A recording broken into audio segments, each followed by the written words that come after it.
I'm Isabella, and for my X identity, I'll be telling my parents' story.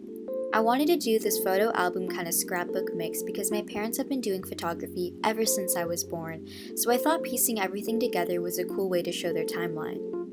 My parents made lots of sacrifices. My mom dreamt of being a lawyer and she seriously considered it in college, but she ultimately chose nursing because it'd be easier for her to find a job in the US.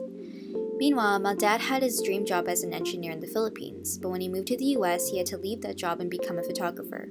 And by photographer, I mean he really became a stay-at-home dad more than anything else. When they got to the US, they struggled, especially financially. They were young immigrants, they didn't know any better about economy and housing and finances.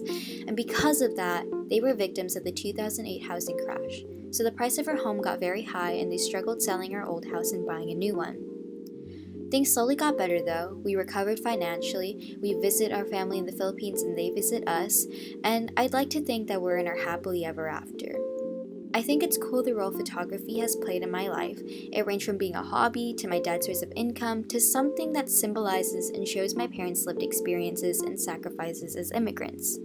You know, my story isn't unique compared to thousands of other US immigrants, but it is my story and it's part of my identity, so thank you for listening.